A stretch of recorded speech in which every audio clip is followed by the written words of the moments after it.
Hello friends, આજે આપણે બનાવીશું લસુણી મેથીનું શાક, એ પણ ઢાબા સ્ટાઇલ. તો ચલો બનાવીએ. મેં અહીંયા 200 ગ્રામ જેટલી મેથી લઈ લીધી છે અને હવે આપણે આને સમારી લેવાની છે. સૌથી પહેલાં આપણે એક પેનમાં 2 ટેબલસ્પૂન જેટલું તેલ લેશું. હવે આપણે તેલમાં 1 ટીસ્પૂન જેટલું જીરું એડ કરશું. થોડું લસણને ઝીણું સમારીને એડ કરી દેશું અને થોડું લાલ થવા દેશું. તમે જોઈ શકો છો લસણનો કલર ચેન્જ થઈ ગયો છે. હવે આપણે સમારેલી મેથીને એડ કરશું. હવે આપણે એમાં 1/2 ટીસ્પૂન જેટલું મીઠું એડ કરશું અને બધું સરસ રીતે મિક્સ કરી દઈશું. હવે આપણે ઢાંકણ ઢાંકીને મેથીને 2 થી 3 મિનિટ સુધી આવી જ રીતે ચડવા દેશું અને ગેસની ફ્લેમ આપણે મીડિયમ રાખવાની છે. 3 મિનિટ જેવું થઈ ગયું છે.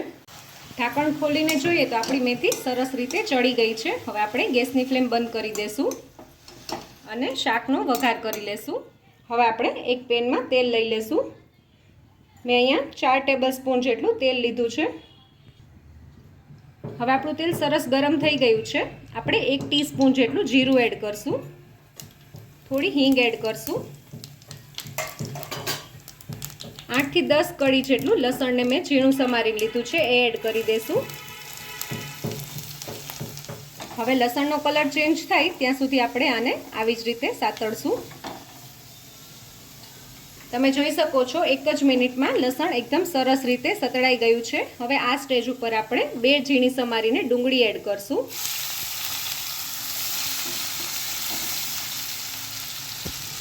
હવે ડુંગળીને આપણે થોડી ગોલ્ડન બ્રાઉન થાય ત્યાં સુધી સાતળી લેશું. તમે જોઈ શકો છો ડુંગળી આપણી સરસ રીતે ગોલ્ડન બ્રાઉન થઈ ગઈ છે, એનો કલર ચેન્જ થઈ ગયો છે. હવે આ સ્ટેજ ઉપર આપણે એક ઝીણું સમારેલું ટમેટું એડ કરશું. એની સાથે જ થોડી કોથમીર એડ કરી દઈશું અને થોડું મીઠું એડ કરશું, જેથી કરીને આપણા ટમેટાં ફટાફટ રીતે ચડી જાય. અને હવે આપણે ઢાંકણ ઢાંકીને ટમેટાને સરસ રીતે ચડવા દેશું. આપણા ટમેટાં ચડે છે ત્યાં સુધીમાં આપણે શાકમાં એડ કરવાની ગ્રેવી રેડી કરી લઈએ. ગ્રેવી માટે મેં અહીંયા 2 ટેબલસ્પૂન જેટલા શેકેલા સિંગદાણા લીધા છે. 2 ટેબલસ્પૂન જેટલા વ્હાઈટ તલ લીધા છે. 2 ટેબલસ્પૂન જેટલો ચણાનો લોટ લીધો છે. 5 કળી લસણની લીધી છે. 1 ટેબલસ્પૂન જેટલી ખસખસને મેં 10 મિનિટ પહેલાં પાણીમાં પલાળી દીધી હતી. હવે આપણે એમાં થોડું પાણી એડ કરશું. 3 થી 4 આપણે કાજુ એડ કરશું. જો તમારે કાજુ ન નાખવા હોય તો તમે 1 ટેબલસ્પૂન જેટલા મગજતરીના બી બી એડ કરી શકો છો. હવે આપણે ક્રશ કરી લઈએ. આપણું મિક્સચર રેડી થઈ ગયું છે, તમે જોઈ શકો છો. તમે જોઈ શકો છો આપણા ટમેટાં સરસ રીતે ચડી ગયા છે. અને હવે આપણે જે ગ્રેવી રેડી કરી છે એ આમાં એડ કરી દઈશું.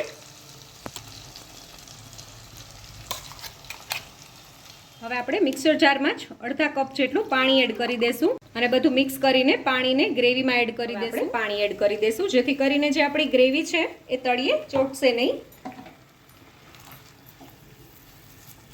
અને હવે આપણે બધા મસાલા ગ્રેવીમાં જ કરી લેવાના છે. 1 ટીસ્પૂન જેટલું ધાણા જીરું, 1 ટીસ્પૂન જેટલું કાશ્મીરી લાલ મરચું, 1 ટીસ્પૂન જેટલું રેગ્યુલર લાલ મરચું, 1 ટીસ્પૂન જેટલી હળદર, 1 ટીસ્પૂન જેટલો ગરમ મસાલો. અને હવે આપણે બધું સરસ રીતે મિક્સ કરી લઈએ.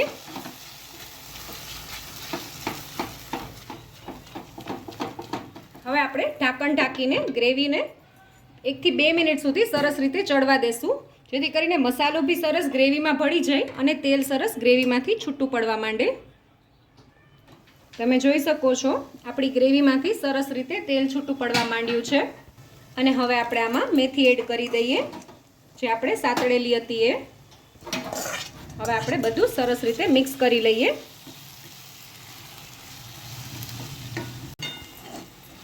મેથીને સરસ રીતે મિક્સ કરી લીધી છે અને એને આપણે ઢાંકણ ઢાંકીને 2 થી 3 મિનિટ સુધી સરસ રીતે ચડવા દેશું.